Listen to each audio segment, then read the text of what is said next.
మీరెప్పుడైనా ఆలోచించారా ఎందుకు లక్షలాది మంది గంటల తరబడి క్యూలో నిలబడి ఒక్క క్షణం దర్శనం కోసం కన్నీళ్లు పెట్టుకుంటారో?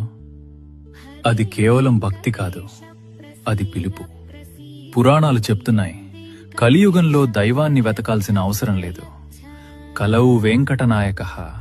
ఈ యుగంలో స్వయంగా మన కోసం కూర్చున్న దైవం శ్రీ వెంకటేశ్వర స్వామి.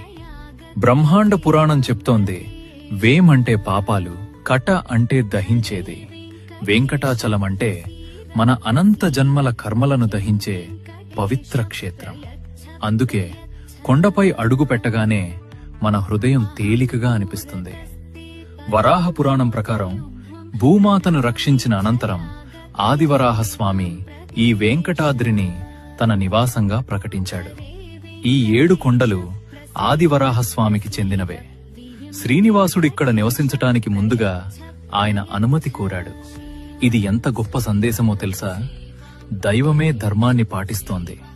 అందుకే ఇప్పటికీ తిరుమలలో మొదటి నైవేద్యం, మొదటి గౌరవం వరాహస్వామికే సమర్పించబడుతుంది. కలియుగంలో తపస్సులు చేయలేని మన కోసం పరమాత్మ స్వయంగా శిలారూపంలో అర్చావతారంగా దిగివచ్చాడు. ఇక్కడి మూర్తి కేవలం విగ్రహం కాదు, జీవంతో ఉన్న కరుణామూర్తి. పద్మావతి దేవితో కళ్యాణం, కుబేరుని రుణం, ఇవి కేవలం కథలు కాదు, భక్తుల సమర్పణను స్వీకరించే దైవ లీలలు. హుండీలో సమర్పించేది డబ్బు కాదు, మన అహంకారం.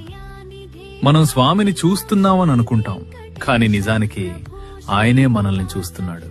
ఆ క్షణంలో ఆయన కరుణ దృష్టి పడితే మన జీవితంలో ఏదో మారుతుంది. వినా వెంకటేశం నాథో నాథః. తర్వాత మీరు కొండ ఎక్కేటప్పుడు అది యాత్ర మాత్రమే కాదు, ముక్తికి మార్గమని గుర్తుంచుకోండి. గోవింద గోవింద.